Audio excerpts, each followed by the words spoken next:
Que o Senhor Jesus abençoe-nos nessa noite que nós já conseguimos consagrar a nossa evolução espiritual estudando a doutrina dos Espíritos. Então, na introdução do Livro dos Espíritos, Kardec começa assim, logo as primeiras palavras do Livro dos Espíritos. Para coisas novas, palavras novas são necessárias. Assim, o requer a clareza da linguagem, para evitar a confusão inseparável do sentido múltiplos dos termos e das palavras. Então, sabemos que todas as palavras são polissêmicas. Tem múltiplos sentidos. Se formos no dicionário, ela tem a tendência de definir termos comum à vida de sociedade. Mas a doutrina espírita, ela é uma ciência de observação. Não uma ciência apenas da razão, como é a matemática. Perguntaram a Einstein, qual é o seu laboratório? Ele mostrou uma caneta. Só. Tem matemático que dorme, sonha. Não estamos fazendo estudo de sonho, não vou falar isso. Mas a gente sabe o que são os sonhos, prova da liberdade do espírito, e que pode vir ter contato com a população dos desencarnados. Então, tem matemático que sonha e chega e eureka, né? O famoso eureka. Vai lá, pensou, raciocinou, está lá as fórmulas matemáticas. E tem muitas refutações, muitas problemáticas, tem fórmula matemática só 300 anos depois que foi ser comprovada como realidade. Mas a doutrina espírita, a ciência espírita, não é essa ciência. É uma ciência de observação.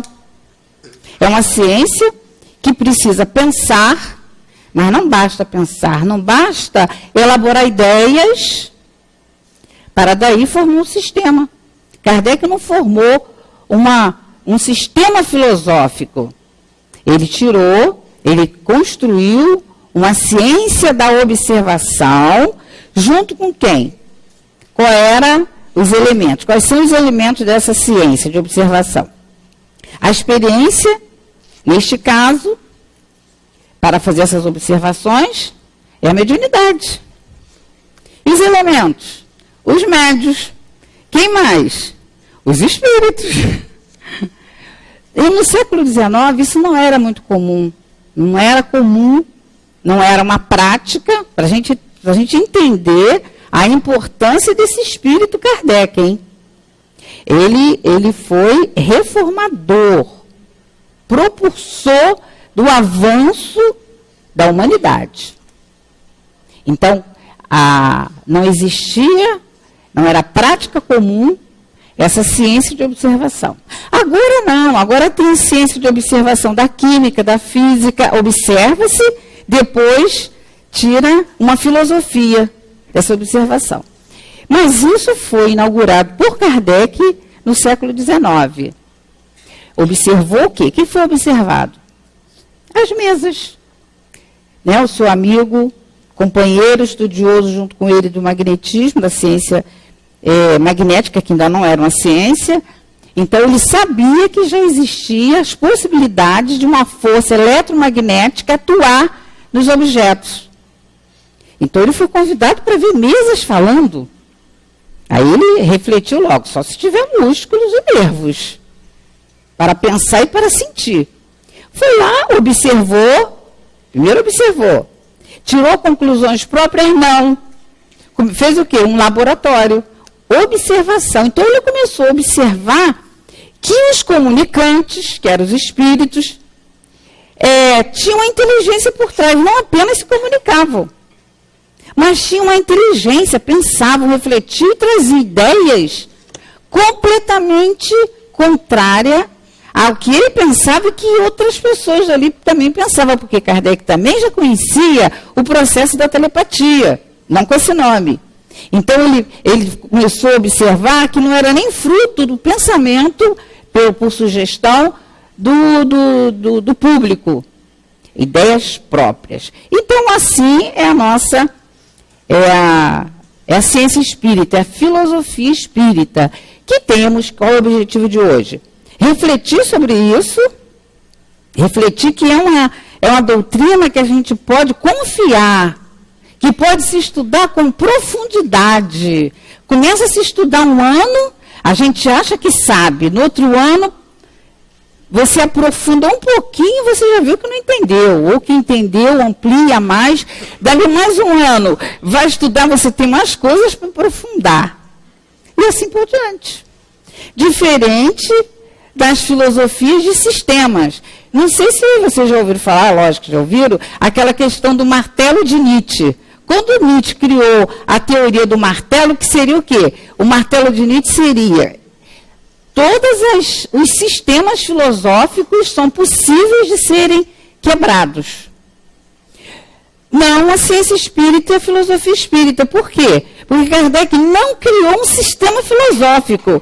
Ele, da ciência de observação, ele o quê? Tirou ideias, deduções. E não fechou em caixinha. Olha, ela é sistêmica, cibernética. Quanto mais se estuda, mais vai se saber. Olha que coisa divina. Estudar uma doutrina que você está aberto a pensar, a refletir junto, a deduzir.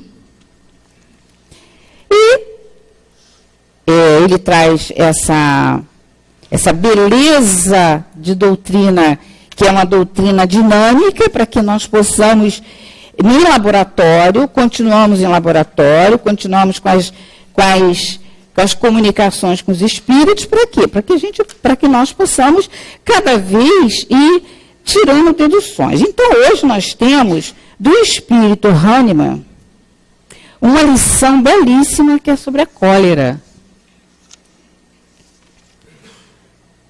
Se nós formos estudar a cólera segundo a ciência oficial, morto o cão, morto a cólera. Então nós vamos acreditar, por exemplo, na pena de morte. Ah, mas não é bem assim. Porque essa ciência, ela é uma ciência profunda. Se essa ciência diz que nós somos imortais, o que adianta ficar querendo eliminar a cólera pelo organismo? Tem alguma coisa além. Não é possível apenas refletir pela manifestação dos órgãos. Aí, no Livro dos Espíritos, nós temos uma questão que já vem nos ajudando a pensar sobre isso, que diz assim: bom, então, de acordo com a cultura, as crenças, a educação, aquela criatura, ela foi programada, condicionada a ter aquele comportamento irracível, impulsivo. Na questão 850, Kardec pergunta assim aos espíritos: a posição social não constitui algumas vezes um obstáculo à inteira liberdade dos atos? Não tem como eu agir diferente, porque foi assim que eu fui educado. Foi assim que eu aprendi. Então, não tenho culpa. Não tem como mudar, que nem a síndrome da Gabriela. Eu nasci assim, eu vivi assim, você sempre assim. E não tem outro jeito. Então, isso ainda é um condicionamento que nós temos de que dá mais trabalho tentar refletir, aprofundar a natureza da alma. Então, nós nos apegamos àquilo que a gente já sabe, que todo mundo fica refletindo, que todo mundo fica repassando um para o outro. Aí Kardec pergunta isso, a posição social em qualquer situação. Vamos nessa situação dessa cultura de que nós não podemos mudar, porque foi assim que nós fomos educados, né? A posição social não constitui, algumas vezes, um obstáculo à inteira liberdade de ação, a inteira liberdade de optar por pensar assim ou assado, agir assim ou ensopado? É o que Kardec está perguntando. Então, estou livre de de responsabilidade, porque a posição social, nessa posição social, eu tenho sim que ser autoritário. Eu tenho sim que ser violento, raivoso, porque senão ninguém vai me obedecer, né? Porque eu sou um líder. Aí a gente vem no dia 9 para estudarmos sobre líderes e lideranças, né? Vamos ver que existe um modelo de guia, modelo e guia para a humanidade, e esse está lá na questão 625, modelo e guia, Jesus. Então, a posição social, ele vem perguntando, olha o que os espíritos respondem. Sem dúvida, o mundo tem suas exigências, mas Deus é justo, tudo leva em conta, mas vos deixa a responsabilidade dos poucos esforços que fazeis para superar os obstáculos. Poucos esforços para superar os obstáculos, basta isso.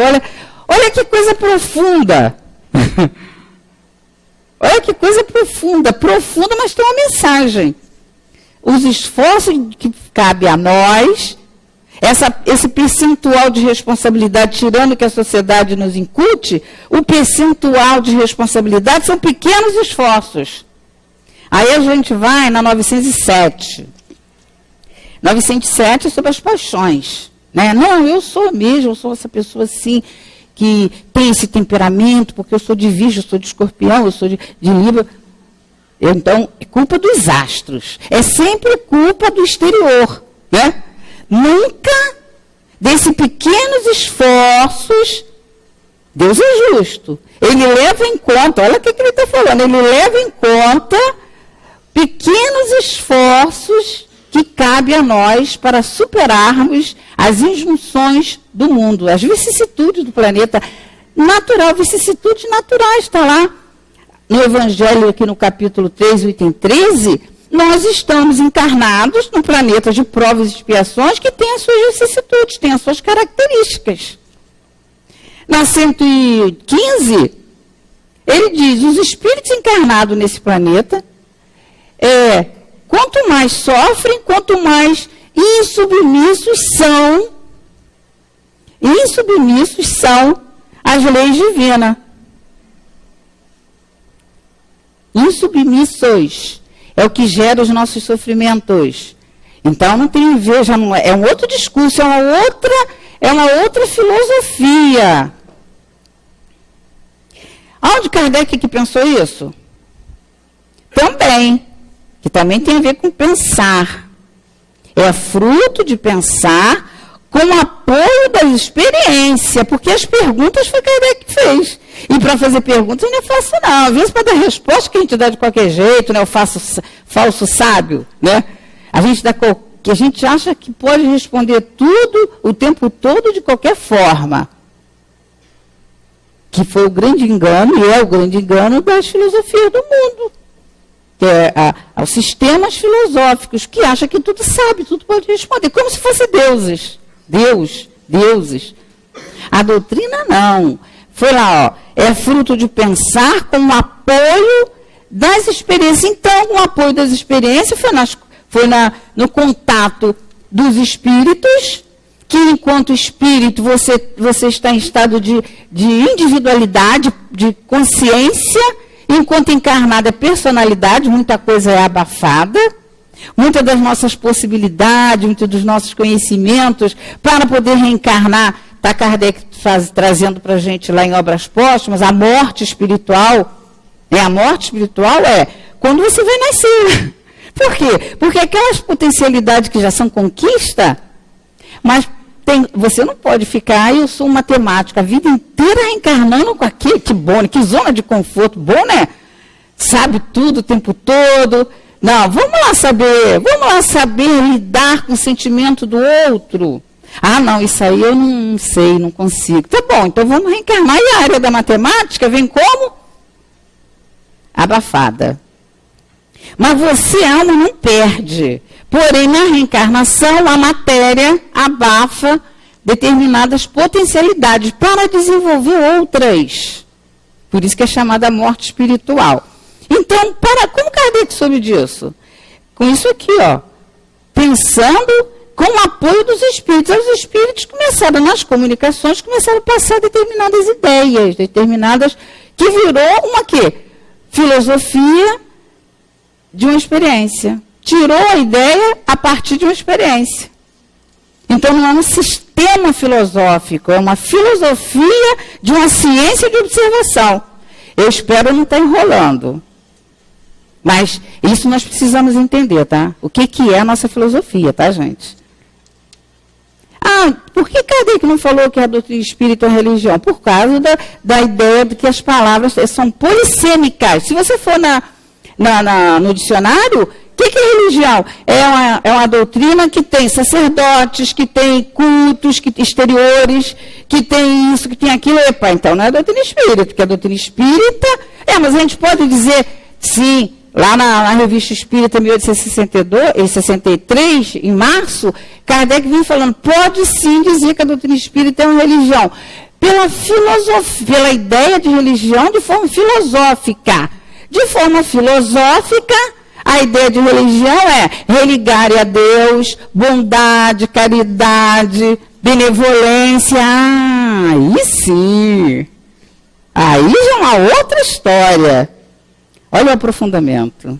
Olha que cada vez que a gente vai mexendo, a gente vai entendendo. Então, na 907, para se entender essas questões de paixões, e cólera é o tema principal das paixões, para se entender isso, na 907, Kardec pergunta assim, já que o princípio das paixões, já que o princípio das paixões está na natureza, será ele mal em si mesmo? Está na natureza. É mal em si mesmo? É instinto de conservação. Então, se é instinto de conservação, que significa dizer que nós saímos da mão do Criador com essas potências. Então, Deus nos criou maus com as paixões? Olha a resposta. A resposta dos espíritos. Não. A paixão não é mal em si mesmo. A paixão está no excesso acrescentado à vontade. Pois o princípio foi dado ao homem para o bem. As paixões podem levá-lo a realizar grandes coisas. É o abuso que dela se faz que causa o mal. Então, os espíritos Kardec já tirou o quê? Ideias. Construiu o Livro dos Espíritos. Para construir o Livro dos Espíritos, que é o livro filosófico. Porém, para ver se isso é verdade, será que é assim mesmo que os espíritos estão falando? Kardec criou mais o quê? 4 livros em cima de um livro. A primeira parte desse livro é a Gênesis, que foi o último livro. 1868. A segunda é o Livro dos Médiuns. É o livro de observação. É o livro onde Kardec vem trazendo o mecanismo para se lidar com esses seres pensantes, como nós. Mas como nós, liberto da personalidade, do que abafa a nossa essência, que é a carne. Nesse abafamento de essência, o que gera muitas das vezes? A cólera. Por quê? Porque você deseja realizar, porque tudo que é potência clama por realização. Então, nós desejamos realizar algo que parece, a gente tem a sensação de que estamos travados. Como as paixões é o excesso acrescido da vontade, o que a gente faz? Vamos ver o que o Hahnemann fala para a gente aqui. De acordo com a ideia completamente falsa de que não pode reformar a sua própria natureza, o homem acredita que não tem obrigação de fazer esforços para se corrigir dos defeitos dos quais ele compraz voluntariamente. Eu me comprazo voluntariamente às sensações que o organismo me dá no momento que eu quero realizar todas as minhas vontades. Todas as minhas vontades. Jesus, ele trouxe para a gente uma das suas parábolas, que é o filho pródigo. Olha como o filho pródigo se comportou. Ele querendo ser isso e aquilo, famoso, vivenciar as suas paixões da forma que ele queria, então ele não queria de jeito nenhum ser educado, se conter para aprender outros valores. Ele pede a fortuna ao pai e quer ir embora, ele quer vivenciar suas paixões. Só que naquela época, pedir a fortuna ao pai antes do pai morrer, isso era da cultura hebraica, significava dizer que você desejava a morte do seu pai. Essa que é a grande questão. Daí cai Bachuto para ensinar a gente a pensar essas questões. Então, o grande foco está aí. Desejava a morte do pai. Independente de qualquer coisa, ele tinha que se realizar os seus desejos. Com todo o amor que aquele pai dedicava a ele. Ele e um irmão. Então, o pai dá a parte que ele toca e ele parte para a vida. Então, ele viveu toda uma vida de dissensão, de paixões, que é o instinto natural acrescido da vontade, das paixões do mundo, só que veio uma crise. E ele gastou toda a sua fortuna e chegou um determinado momento que ele não tinha nem para se alimentar. Aí tem aquela passagem onde ele pede emprego no local que nem a comida dos porcos poderia ser dada para ele. Aí que ele reflete. Aí ele pensa, a dor foi aquele instrumento que fez ele refletir. Na casa do meu pai, todos estão com fartura. E eu estou aqui. Aí, o que acontece? Ele tem uma fase. A primeira fase de todos os seres, quando passa pelo processo da dor. E Kardec viu e trouxe isso para a gente lá no Céu e Inferno, naquela questão, Código Penal da Vida Futura. Os espíritos foram colocando, explicando qual era a lei. Explicando o quê? É da lei que se você, naturalmente, pelo amor, você não quer perceber qual é a sua vida, seu destino. A gente pode usar vários termos aí, mas qual é a sua missão? Questão 132 do Livro dos Espíritos. Qual é o objetivo da encarnação? Progredir. Para uns provas, para outros expiação, para alguns missões, mas para todos fazer parte na obra da criação.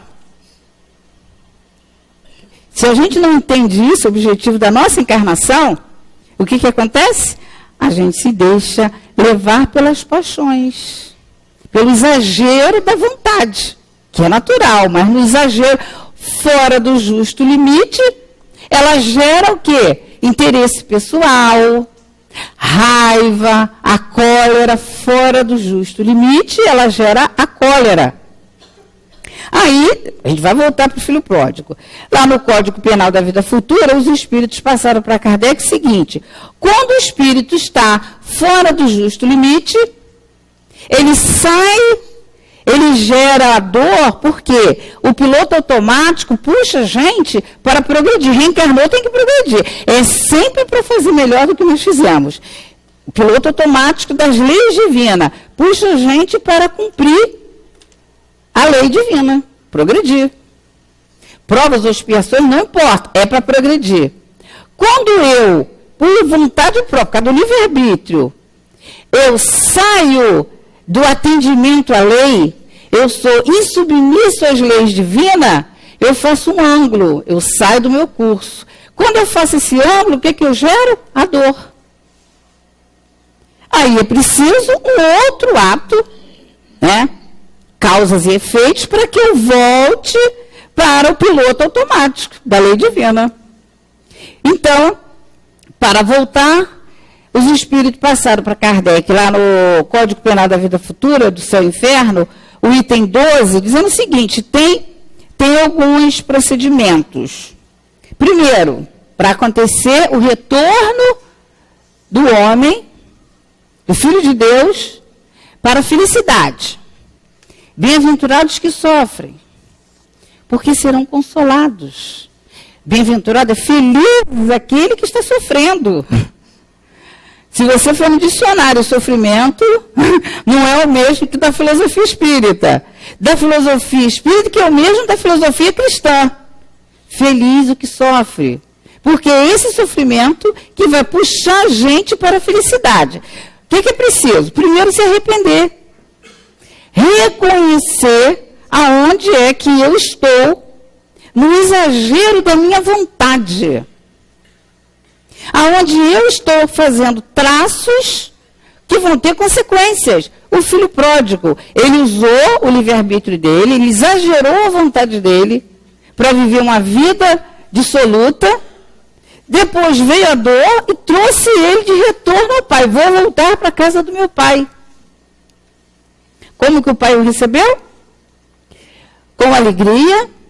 Chamou a comunidade, porque quando ele saiu, quando ele gerou esse traço, ele gerou um traço no pai, na comunidade e no irmão. Então o pai o perdoa, convida a comunidade para o recebê-lo, faz uma festa, a comunidade o recebe, o perdoa, mas teve um elemento que não perdoou, que foi o irmão. Então ele vai ter que passar pelas consequências das atitudes que ele teve, porém ele estava na fase o quê? De arrependimento. Código Penal da Vida Futura. Você não vai dar passos à frente para progredir se você antes não se arrepender. Como que eu vou me arrepender se eu acho que eu não cometi nenhuma atitude fora da lei divina? Capítulo 9, que é o capítulo que nós estamos estudando, o item 8. Uma mensagem de Lázaro para a gente. Olha os espíritos, olha de onde sai a nossa filosofia. Os espíritos, mensagem de Lázaro. Obediência e resignação. A obediência, ela tem que ter o consentimento da razão. E a resignação tem que ter o consentimento do coração. Tem que sentir e pensar. Tem que utilizar as potências da alma. Aí, mais no meio, Lázaro diz o seguinte: submetei-vos às influências que nós vos temos trazido. Olha só, gente, olha que filosofia que ensina a gente a pensar, a viver melhor. Submetei-vos às influências que nós, os guias da humanidade, guia da humanidade, vos viemos dar. Porque senão nós vos chicotearemos. Está aqui, ó, depois vocês leem aqui.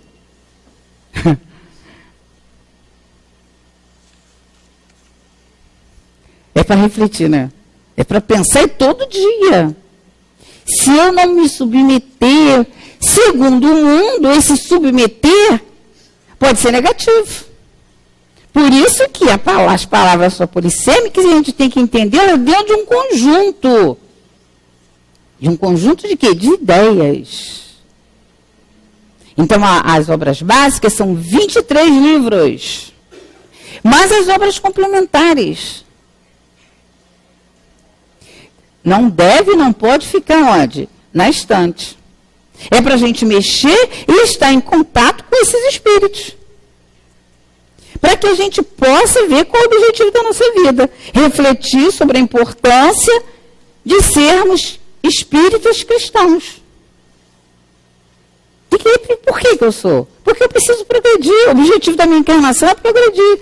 Não é me deixar levar pelos instintos. Instintos esse que nós não vamos perder. Mas conforme nós vamos evoluindo, nós vamos desenvolvendo outros conhecimentos, o instinto não perde. mas a razão vai superando. Então, nós vamos o quê? Controlando aquele reptiliano que a gente tem ainda da gente, né? Pisou no meu calo, eu pá! Falou comigo, eu respondo do mesmo jeito. Me roubou, eu desejo que morra. Essa é a mensagem de Hahnemann para a gente. É falsa a ideia de que o homem, ele está dizendo aqui, olha, de acordo com a ideia completamente falsa de que não pode reformar sua própria natureza, o homem acredita que não tem obrigação de fazer esforços. Ele pode sim, porque é evolução. A gente sai da mão do Criador simples e ignorante, com as potências do átomo ao arcanjo, lá na questão 540, do átomo ao arcanjo, e na 1006, as espiritualidades, lá numa nota de Kardec, ele vem dizendo que é irresistível a necessidade de ser feliz. Então nós, querendo ou não, nós seremos felizes. O que vai acontecer é atrasar esse processo. Não tem necessidade. Por que não tem necessidade? Porque senão nós seremos despertados pelo chicoteamento dos espíritos benfeitores do planeta. Não precisa.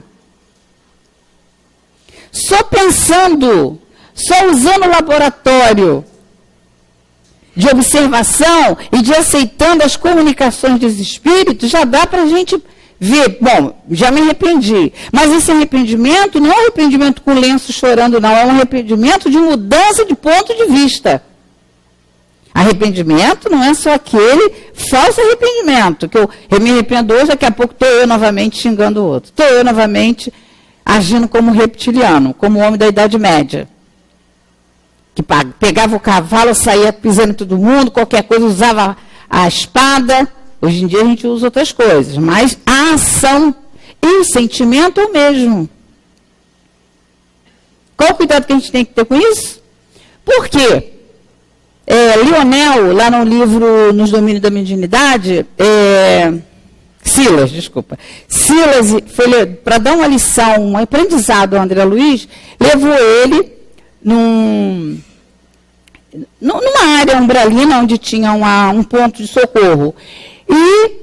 E de lá eles saíram para entenderem táticas e técnicas obsessivas. Chegou no determinado local, conheceram o obsessor mor, Leonel. Então, Leonel, ele estava num processo de técnicas obsessivas com um sobrinho, que esse sobrinho estava sendo herdeiro do pai que morreu, e os tios estavam ali com mais de 300 espíritos ali, ele só comandando aqueles espíritos. Até aí, beleza, não é a lição ainda que o Silas quer dar para André e para todos nós. Aí Silas, conversando com o Leonel com maior tranquilidade, e aí, viemos aqui para aprender algumas coisas com você, e André Luiz ficou, meu Deus, coisa estranha. Começaram a conversar, aí ele começou a perguntar, mas por que você está perseguindo o rapaz? Aí ele contou a história. Até aí não tinha nada a ver. Só que ele começou a relatar o seguinte: bem, nós não inventamos nada para ele, nós não criamos nada na cabeça dele, não. O que a gente faz?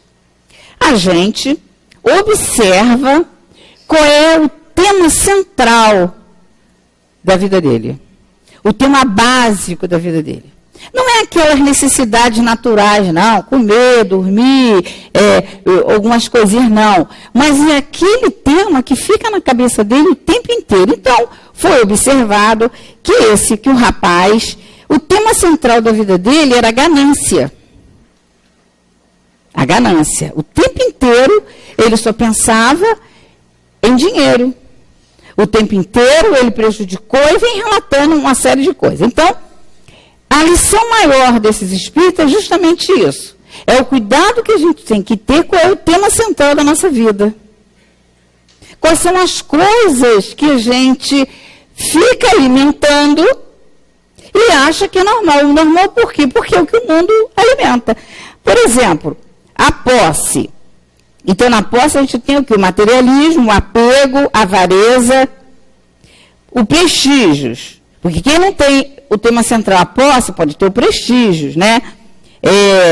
Futilidades, egoísmo, afetação, notoriedade. Mexe com o lado do orgulho, o egoísmo. Se o tema central é o prazer, sensualidade, luxúria, preguiça, consumismo, e o poder, arrogância, prepotência, violência, cólera. Isso só a gente pode saber. Pode ser que a gente não saiba, mas tem alguém que sabe. Essa que é a grande questão. Por isso que para nos arrependermos, a gente precisa procurar estudos, procurar filosofias que tenham a capacidade de dizer para a gente sobre isso. Que tem um conjunto de sistemas que possam ir pontuando a dinâmica da nossa vida do dia a dia. Onde a gente começa nesse curso? O que é o Espiritismo? Já começa no que é o Espiritismo. Depois vai para o Livro dos Espíritos. Aí faz todas as obras básicas. Depois volta. E depois volta. E depois volta. Quantas encarnações? Quantas precisarem? E com certeza nós vamos precisar de muitas reencarnações para isso. Por quê? Porque nós ainda temos muito arraigados esses temas básicos. Por isso que Kardec traz para a gente um estudo da origem do orgulho e do egoísmo, que são temas básicos que Leonel diz que é o tema que ele não bota nada na cabeça dele. Ele observa qual é o tema básico da vida dele e bota o quê?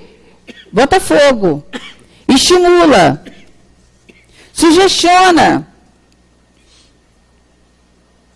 A gente, como cego, muitas das vezes estamos em determinados ambientes ou grupos. Eu não me conhecendo, não, eu entro e saio a hora que eu quiser. Ninguém faz a minha cabeça. Será? Olha que coisa séria. Será que é assim? Porque Leon Denis, lá no Problema do Ser do Destino da Dor, no capítulo 14, onde ele faz um estudo sobre sugestão. O estudo não é propriamente sobre sugestão, mas depois vocês procuram lá, o capítulo 14.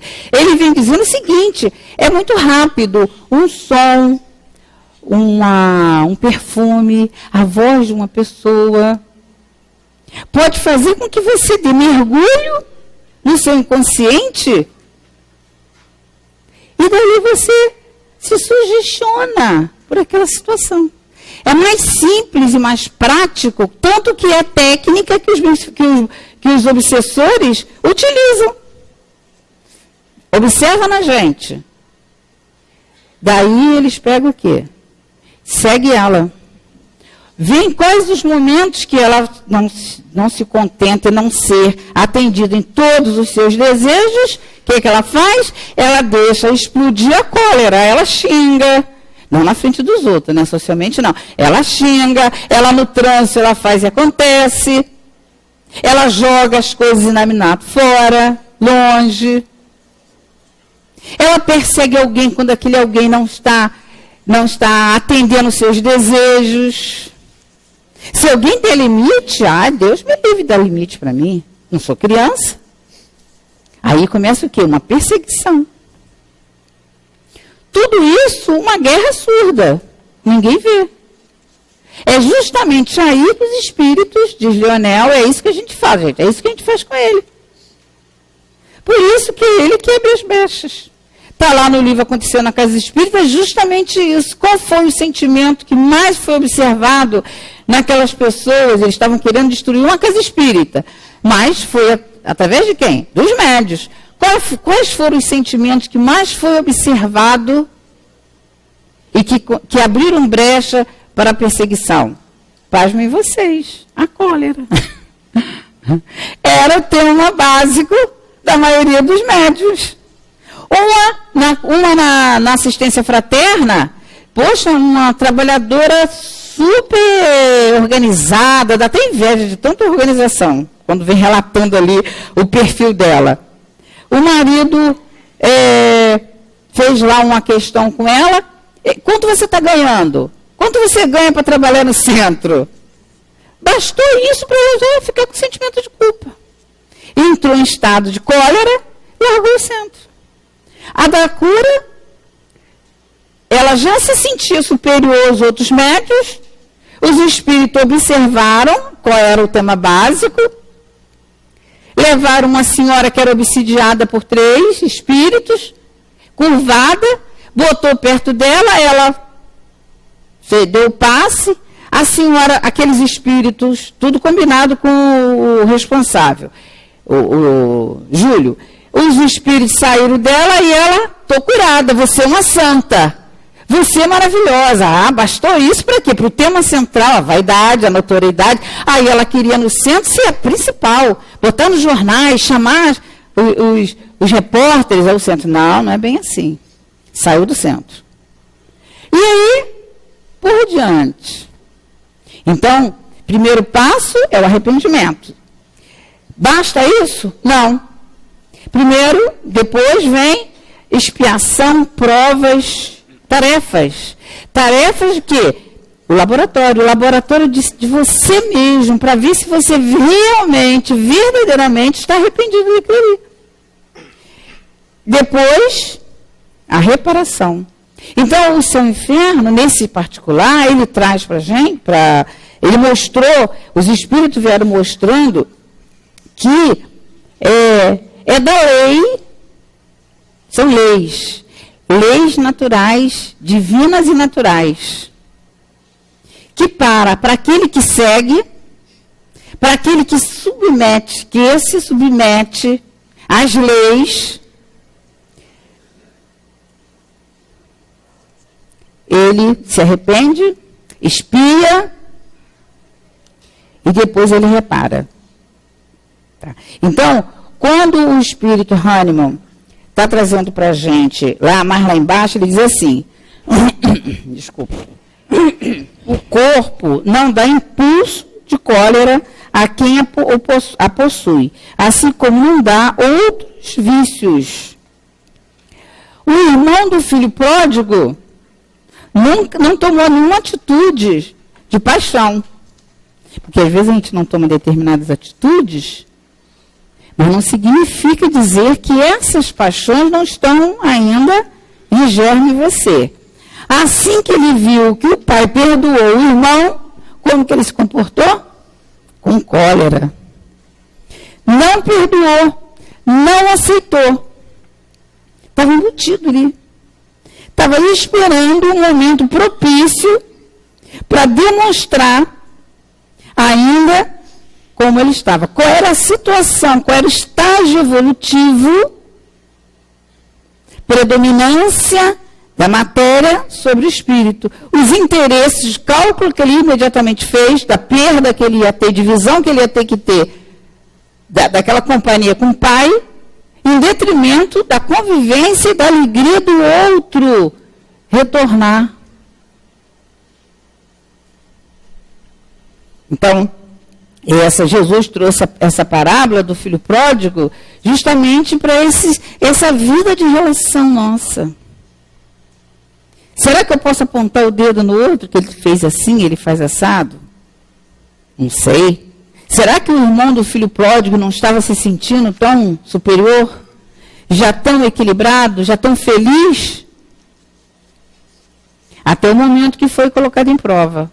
São as provas e as expiações. Então, ele vai ter que passar pelo retorno do irmão. Primeiro se arrepender, para depois, novamente, ter experiência para ver como ele está, que são as provas e as expiações. Isso é sistêmico, em várias situações. Acho que eu não tenho como tema básico uma paixão, mas será que eu tenho outra? Emmanuel diz, para a gente estar encerrando, que a expiação, ela existe, lá no livro Justiça Divina, que a expiação só existe, ele diz assim, só existe enquanto nós estivermos com o coração endurecidos. Aí ele fala, nem todo mundo tem o coração completamente endurecido, uma pedra. Para uns, no lar é uma doçura, na rua é um Hitler, na rua é uma doçura e em casa é o tirano do lar. É preconizado para a gente refletir aqui no Evangelho, o tirano do lar. Então, naquilo que você ainda está endurecido e submisso, é a mensagem de Lázaro, submetei-vos, o capítulo 9 tem 8, submetei-vos aos ensinamentos que nós vos viemos dar. As influências, ele fala assim, as influências que nós vos viemos dar. Porque senão, nós vos chicotearemos. São as dores. Para quê? Para amolecer o coração. Na convivência um com o outro. É aceitar o outro no meio, que o que a gente mais faz é excluir. Monta um grupinho, monta uma situação, ninguém entra, ninguém sai. Quem vai dar conta? É quem está com o coração empedrecido. Quem vai estar sofrendo mais? Aquele que é excluído, que entra em cólera ou que excluiu? Não sei. Não sei porque o que vai depender? Vai depender de como cada um vai ficar. Porque eu também sou excluído e entro em cólera. É o processo, é a mensagem como falei? Do Hahnemann, desculpa, do espírito Hahnemann, é a mensagem. E para a gente finalizar, no livro dos médios, tem uma questão 331 do capítulo 29, Kardec diz o seguinte: uma reunião é um ser coletivo. A nossa reunião aqui é um ser coletivo, cujas qualidades e propriedades são o resultado de todos os seus membros e formam como que um feixe. Ora, este feixe terá mais força quanto mais homogêneo ele for. Quanto mais homogeneidade de pensamento dentro do conceito doutrinário nós estivermos, de refletir, por exemplo, ir para casa, levar essa mensagem, refletir nela, pensar o que esse espírito está querendo dizer, como é a atitude minha do dia a dia, que só eu sei. Eu tenho raiva, eu tenho aborrecimentos, eu tenho irritações, eu tenho falta de controle sobre as coisas que acontecem e que eu não posso controlar, que nem tudo eu posso mudar. Então, eu tenho que pensar. Por quê? Quando eu venho... hoje eu não vi um centro na menina, eu estava péssimo, estava com uma raiva, é aí que eu tenho que vir. É onde eu estou querendo chegar. É aí que eu tenho que vir. Por quê? Por causa do quê? Por causa da reunião coletiva, um todo coletivo. Aonde o pouco que eu quero melhorar é uma feixe. Juntando com todos que também querem, tem muito mais força. E muito mais homogêneo fica. Então eu vou para casa levando o quê? Levando o desejo que todo mundo aqui está de melhorar. De não ser colérico. De ser manso e passivo. De ter um olhar complacente. Foi o encontro de Eurípides Bassanufo. Um olhar complacente. De ser benevolente. Que a benevolência, ela é filha da doçura e da pacificação. De ser misericordioso. E nós somos convidados o tempo inteiro para sermos tudo isso. Mas o que a gente atende? Ainda o condicionamento. Mas nós já estamos incluídos numa escola para aprendermos as virtudes, para estarmos nos movimentando, estarmos construindo, ainda não está construído, mas estarmos construindo a irresistível necessidade de ser feliz. Vinde a mim todos vós, que estáis cansados e oprimidos, que eu vos aliviarei. Olha, é um convite. É o convite. É o convite de Jesus para a humanidade. Esse convite, ele é muito mais potente do que o convite ainda do nosso condicionamento de instintos que ainda tem nós, mas que nós podemos e temos a liberdade, pequenos esforços esforços. Diz lá a questão 850. Deus é justo e contempla pequenos esforços para romper com esses condicionamentos. E o quê? E aceitar o convite do Cristo. Bem-aventurados que sofrem. Se eu sou excluída, devo ter excluído alguém, ou poderei excluir na frente. Então, qual a postura que eu vou tomar?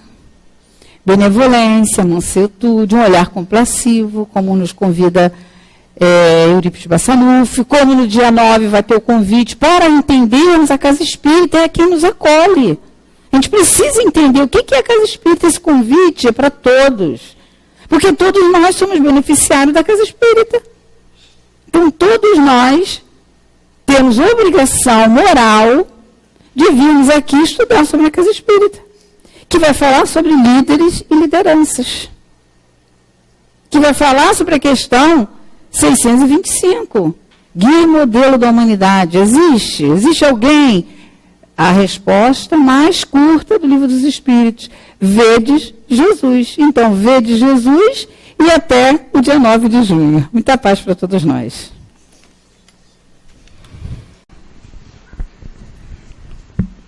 Meus prezados irmãos,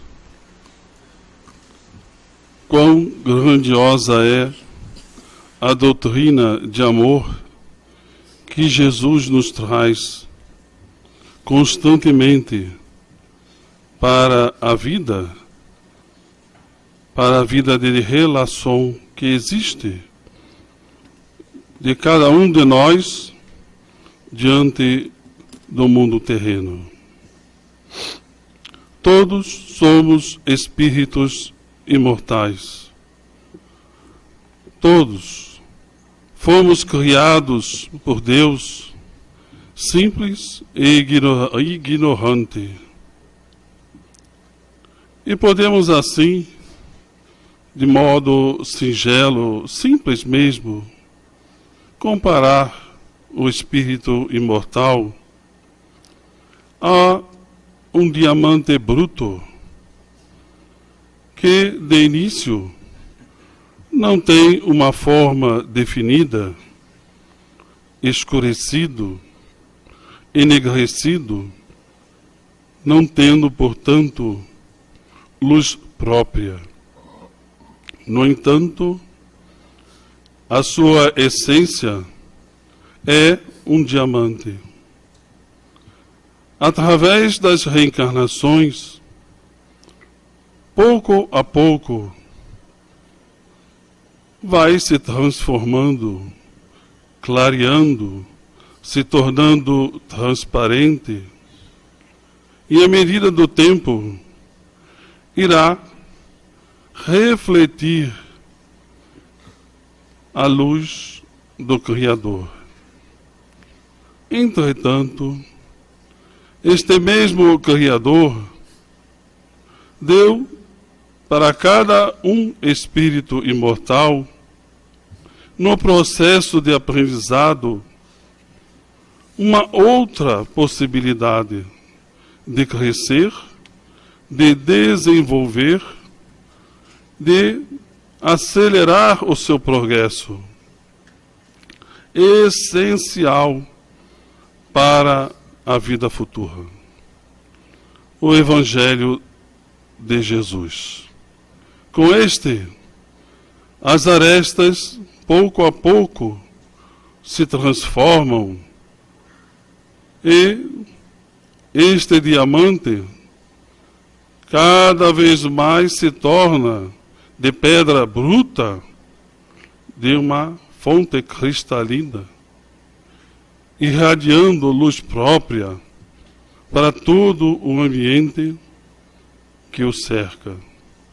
Assim, Deus nos ofereceu duas possibilidades grandiosas na nossa criação e para o nosso desenvolvimento: as reencarnações e o Evangelho de Jesus.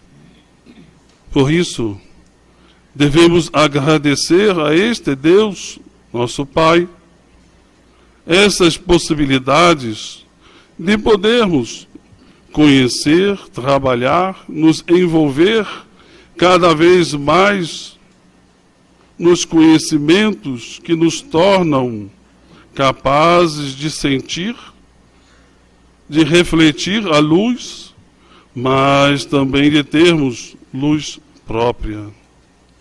Aproveitem, caros filhos, o momento pelo qual cada um está passando, para desenvolver cada vez mais as potencialidades que existem em seus corações.